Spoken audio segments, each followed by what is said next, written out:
জীবনে এই বয়সে এসে আমি এমন এমন কিছু শিক্ষা পাচ্ছি যেটা প্রত্যেকটা পদে পদে উপলব্ধি করছি। আর আমাকে জীবন শেখাচ্ছে কখন কিভাবে নিজেকে সব জায়গায় মানিয়ে নিতে হয়, কিভাবে ধৈর্য সহকারে সব কিছু গুছিয়ে নিতে হয়। তো চলুন, আমি কি শিখছি বর্তমানে আমার জীবন থেকে, সেটা নিয়ে আজ আমি আপনাদের সাথে সুন্দর একটা জিনিস শেয়ার করছি। আর সেই সাথে আপনাদের সামনে হাজির হয়েছি আরেকটি ব্লগ নিয়ে। আসসালামু আলাইকুম ভিউয়ার্স, কেমন আছেন সবাই? চলে এলাম নতুন দিনে নতুন আরেকটি লাইফস্টাইল ব্লগ নিয়ে আপনাদের সামনে হাজির হয়েছি। আশা রাখছি প্রতিদিনের মতো আমার এই আজকের ব্লগটাও আপনাদের অনেক ভালো লাগবে, আর লাইক দিয়ে ফুল ভিডিওটি কন্টিনিউ করে যাবেন। চলে এলাম আজও আরও এক সপ্তাহ পর আপনাদের সাথে কথা বলার জন্য। কে কোথা থেকে আমার আজকের ভিডিওটি দেখছেন সেটা কিন্তু অবশ্যই আমাকে জানাবেন। ওই যে গত কয়েকটা ব্লগে আমি বলেছি, যেদিন আমি ছুটি পাই সেদিনই আমি এই যে সকালের নাস্তার আয়োজনটা শেয়ার করতে পারি আপনাদের সাথে। বাকি 5টা দিন আমার জীবনে যে একটা সকালবেলা যুদ্ধ, সেটা যদি আমি আপনাদেরকে শেয়ার করতে যাই তাহলে হয়তো সেই ব্লগটা আপনারা আগ্রহ সহকারে দেখবেন না। কারণ ওই সময় আমি নাস্তা যে আয়েশ করে খাবো সে সময়টা আমার হাতে থাকে না। অনেকটা হুড়োহুড়ি করে আর তাড়াতাড়ি করে খেয়ে দিয়ে চলে যাই, বসে যে সে নাস্তাটা খাবো সেটা সে সময় থাকে না। তো ভাবলাম বাকি যে 2টো দিন থাকে আমার হাতে, সে সময়টা আমি একটু আমার মনের মতো করে যেভাবে আমি সবসময় খেয়ে থাকি সেভাবেই খাবো। তো আজ তো শুক্রবার ছুটির দিন, তো বলতে পারেন অনেকটা লেট করেই উঠেছি। তো খুব একটা প্যারা ছিল না, কারণ আমার সন্তানরা আর আমার হাজব্যান্ড ঘুমোচ্ছে। তো ভাবলাম একটু তাদের পছন্দের খাবারটা রেডি করি। আর আমার ছোট ছেলের পরোটা খেতে বেশ পছন্দ করে, তো তার জন্য পরোটা বানিয়ে নিয়েছি। শুধু তার জন্য নয়, আমরা সবাই খাবো সেজন্য একটু বেশি করেই পরোটা বানিয়েছি। কিছু ভেজে নিয়েছি আর কিছু ফ্রোজেন করে রাখবো। আর আমার ছেলেটা পরোটাটা পছন্দ করে, তো যার কারণে 1 থেকে 2 দিন পর পর তাকে পরোটা বানিয়ে দিতে হয়। তো এদিক দিয়ে আমি তাদেরকে নাস্তা বানিয়ে তো দিয়ে দিয়েছিলাম, আর এখন যে নাস্তাগুলো রেডি করছি সেগুলো আমার নিজের জন্য। পরোটা ভেজে নিয়েছি নিজের জন্য 2টো, অনেক দিন পরে পেট ভরে খাবো। আজ ভাবছি কোনো ডায়েট বা কোনো কিছুই ফলো করব না, নিজের মনের মতো করে পেট ভরে খাবো। তো সেই জন্য 2টো পরোটা, একটা ডিম পোচ, চা, আর সেই সাথে গতকালের লেফট ওভার কিছু মুরগির মাংস ছিল সেগুলো গরম করে ফেলেছি। আর অন্যদিকে আম আছে, গরমের সময় তো আমটা এখন অ্যাভেলেবেল সব জায়গায়, আর এখন তো অনেক মজার মজার আম পাওয়া যাচ্ছে, তো ভাবলাম আমটাও কেটে নিই। তো সব মিলিয়ে বলতে পারেন একটা আয়েশ করে সকালের নাস্তাটা আজ খেয়ে নিচ্ছি। অনেক দিন ধরে আমার সকালবেলা যে রোদটা আমার কিচেনে আসে সেটা মিসিং থাকে, তো ভাবলাম আজ এই রোদের মাঝে আমার সকালের নাস্তাটা আমি করে ফেলি। তো এই ছিল আমার সকালের একটা আয়োজন, নিজের ফেভারিট একটা খাবার আপনাদের সাথে শেয়ার করছি প্রতিবারের মতো।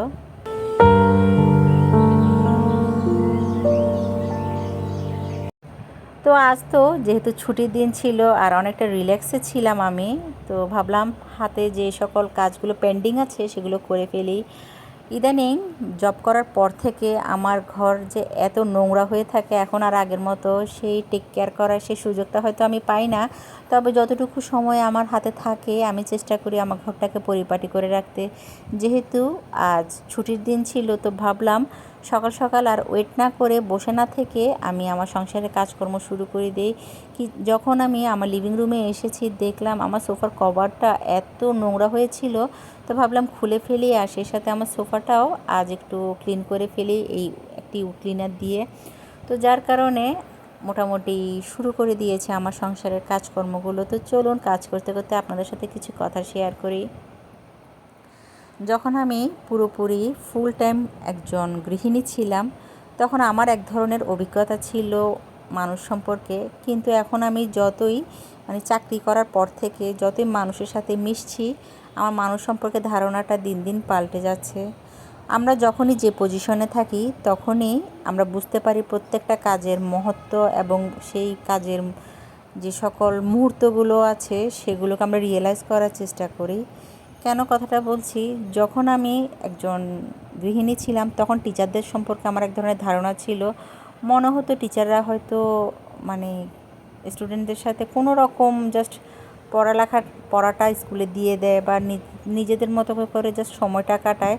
কিন্তু এর পিছনে যে তাদের কত পরিশ্রম থাকে সেটা কখনোই কিন্তু আমরা একজন গার্ডিয়ান হিসেবে সেটা খেয়াল করি না। সবসময় কিন্তু দোষ ত্রুটি খুঁজতেই থাকি, টিচার এটা করেনি, টিচার ওটা করেন, টিচার এটা সমস্যা করেছে বা টিচার ওটা দেয়নি, এক ধরনের মানে অভিযোগ থাকে আমাদের গার্ডিয়ানদের। কিন্তু যখন আমি জব করা শুরু করেছি, আমি অ্যাজ এ টিচার হিসেবে আমি সবসময় চেষ্টা করি আমি যাদেরকে পড়াচ্ছি তাদের পড়ালেখায় যেন কোনো ত্রুটি না থাকে, তার উপর তাদের পড়াশোনা চেকিং করা, তার উপরে তাদের ডায়েরি মেনটেন করে সবসময় লিখেছে কি না। যেহেতু আমি যে সকল বাচ্চাগুলোকে লেখাপড়া করাই তারা ওই যে ছোটো বাচ্চা, তো যার কারণে একটু বেশি টেক কেয়ার করতে হয় যাতে তারা ঠিকমতো পড়ালেখা করে। আর আমি সব সময় একটা জিনিস খেয়াল করছি, যেভাবে আমি আমার সন্তানদেরকে টেক কেয়ার করি, বাসায় পড়ালেখা করাই, আমি কিন্তু ঠিক অতটাই এফোর্ট দিই স্কুলে আমার স্টুডেন্টগুলোকে পড়ানোর সময়। তো গত 2 থেকে 3 দিন আগে একজন গার্ডিয়ান এসে আমাকে খুব সুন্দর একটা কথা বলেছিল। সে বলেছে, যেহেতু আমি নতুন এসেছি, আমাকে দেখার পর থেকে আমার একজন স্টুডেন্ট যখন তাকে আমি কিছু গিফট দিয়েছি, তার নাকি পড়ার আগ্রহটা একটু বেড়েছে, সে নাকি গিফট নেবে আমার থেকে, সেজন্য একটু মনোযোগ দিয়ে পড়ছে। তো সেই কথাটা শুনে কিন্তু আমার থেকে বেশ ভালো লেগেছে, কারণ এই যে তার যে পড়ালেখার প্রতি একটা আগ্রহ বেড়েছে সেটাই কিন্তু আমার থেকে অনেক বেশি ভালো লেগেছে। এর কারণ হলো এই যে গিফটটা পাওয়ার জন্য সে যে পড়ার প্রতি যে একটা মনোযোগ তার ফিরে এসেছে, সেটাই আমার থেকে অনেক বড় একটা পাওয়া। আর আজ যে গার্ডিয়ান যখন আমাকে এই কথাটা বলেছে টিচার হিসেবে, তো আমার থেকে অনেক খুশি লেগেছে। ভাবলাম আপনাদের সাথে এই কথাটা শেয়ার করি, তো শেয়ার করলাম শেষ পর্যন্ত। তো দেখতে তো পেয়েছেন মোটামুটি আমি একা হাতে আমার ঘরের অনেক কিছুই আমি ক্লিন করে ফেলেছি। মোটামুটি ওই যে কোমর বেঁধে নামলে পুরো ঘরটাকে ডিপ ক্লিন না করা পর্যন্ত আমার তো শান্তি লাগবে না। আর তো দেখতে পেয়েছেন কি পরিমাণ ধুলোবালি ছিল, আরও ছিল, যেটা আমি সকালবেলা ঘুম থেকে উঠে পুরো ঘরটাকে একবার আমি ক্লিন করে ফেলি, তো যার কারণে ময়লা অনেকটাই কম থাকে। তো এদিক দিয়ে পুরো ঘরটাকে ক্লিন করে নেওয়ার পর আমার যে শতরঞ্জিটা আছে সেটা একটু দিয়ে দিলাম, যেহেতু আজ ফ্রাইডে ছিল, তো যার কারণে পুরো ঘরটাকে পরিষ্কার করে নিয়েছি। আর এদিক দিয়ে অফ স্ক্রিনে আমার ছেলেরা ওয়াশরুমে গোসল করতে গিয়েছিল, যেহেতু আজ জুমাবার ছিল, তারা মসজিদে চলে যাবে। আর এই যে দেখুন আমার পুরো লিভিং রুমটা এখন আমি গুছিয়ে নিয়েছি, এখন দেখতে কতটা ভালো লাগছে। তো চলুন, টাইটেল দেখে তো নিশ্চয়ই বুঝতে পেরেছেন আমি কিছু একটা কেনাকাটা করেছি। সেটা হলো রিসেন্টলি আমি একটা অনলাইন থেকে একটা জিনিস পারচেস করেছি। আমার অনেক দিনের শখ ছিল একটা স্বর্ণের মানে নাম লেখা একটা চেন কিনবো। তো শেষ পর্যন্ত সেটা তো এখন আর আমার পক্ষে বানানো সম্ভব না, যেহেতু স্বর্ণের এখন অনেক দাম। তাই আমি দুধের স্বাদ ঘোলে মিটিয়েছি। তো স্বর্ণ কেনার তো সম্ভব হবে না, তো ভাবলাম একটি অনলাইন পেজ থেকে এই কিউট জিনিসটা আমি অর্ডার দিয়েছি, আমার নাম লেখা এই চেনটা, যেটা হাতে পাওয়ার পর আমার বেশ ভালো লেগেছে আর এত সুন্দর ছিল চেন। কিন্তু এটাই ছিল, আমি অন্য একটা চেন দিতে চেয়েছিলাম, কিন্তু তাদের কাছে এই একটা চেনই অ্যাভেলেবেল ছিল। তো আমি আমার নামটা লিখে পাঠিয়েছি। আর এই যে গলার যে হুকটা সেটা একটু দেখিয়ে দিলাম, এত স্ট্রং আর মজবুত ছিল জিনিসটা, মোটামুটি ভালোই লেগেছে। তবে কালার গ্যারান্টি তো ওরা তো অনেক ভালোই গ্যারান্টি দিয়েছিল, জানি না আমার থেকে কতদিন পর্যন্ত একটা কালার থাকে। তবে যতগুলো কমেন্ট আমি দেখেছি সবাই কিন্তু খুব ভালো ভালো রিভিউ দিয়েছে, অনেকে 1 থেকে 2 বছর আগে নিয়েছিল, তাদেরও কিন্তু এখনও পর্যন্ত রং যায়নি, ভালো আছে। তো জানি না এটা আমার থেকে কতদিন লাস্টিং করবে রংটি। আর কোন পেজ থেকে নিয়েছি সেটাও আমি আপনাদেরকে ক্লোজ করে দেখিয়ে দিয়েছি। তাদের প্যাকেজিংটা কিন্তু খুবই সুন্দর ছিল। তো দীর্ঘ 1 মাস হলো এটা আমি অর্ডার দিয়েছিলাম, 1 মাস পরে হাতে পেয়েছি, যেহেতু এটা চায়না থেকে ওরা ইম্পোর্ট করে আনে, তো যার কারণে অনেক লেট করেই পেয়েছি।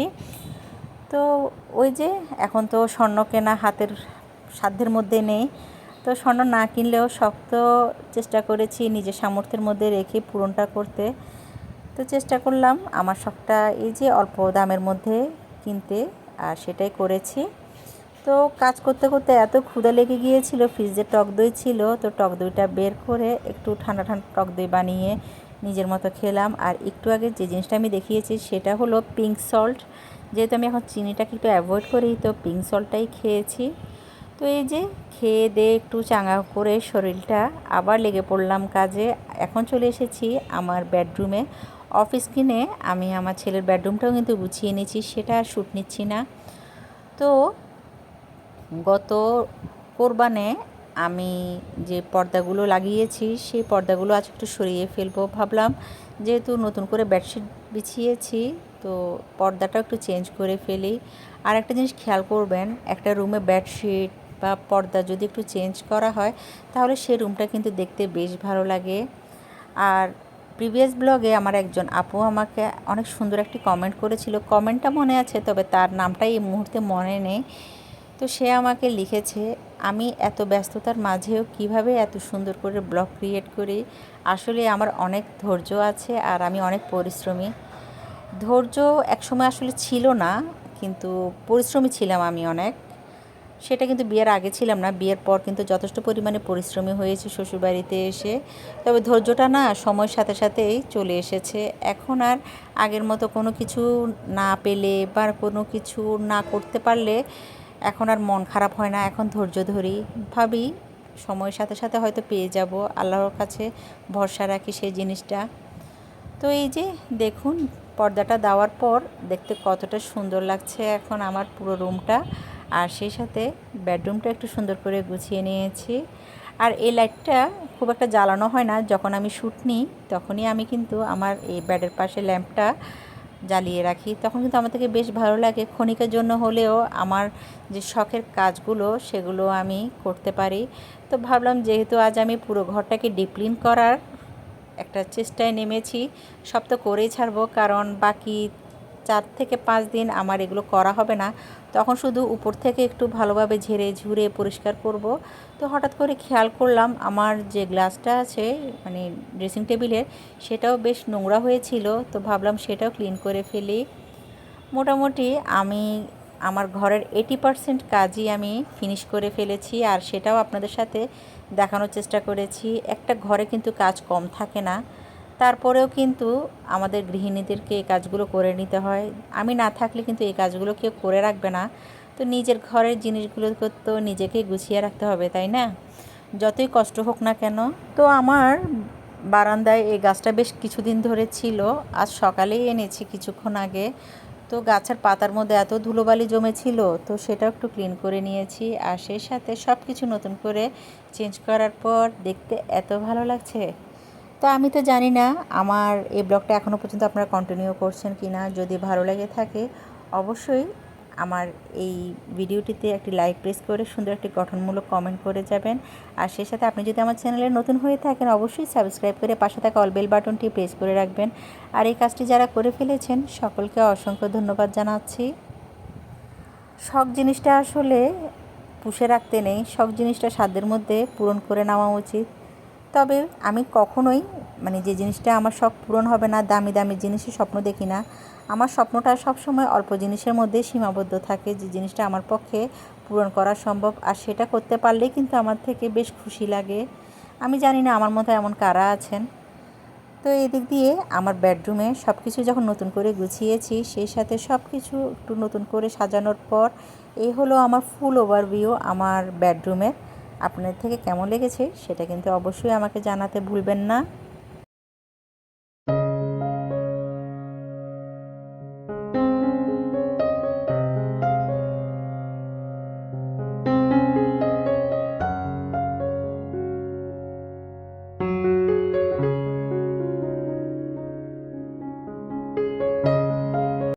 গত কয়েকদিন আগে আমি একটা বিয়েতে গিয়েছিলাম, তো তখনই এই শাড়িটা খুলে রেখেছিলাম আলমারিতে, গুছিয়ে রাখা হয়নি। তো হঠাৎ করেই যখন গোছাতে আসলাম মানে আলমারিটা, তখন হঠাৎ করে খেয়াল করলাম আমার এই দামি শাড়িটা কেমন জানি ভাঁজ পড়ে গিয়েছে। তো ভাবলাম সেটাও একটু গুছিয়ে রাখি।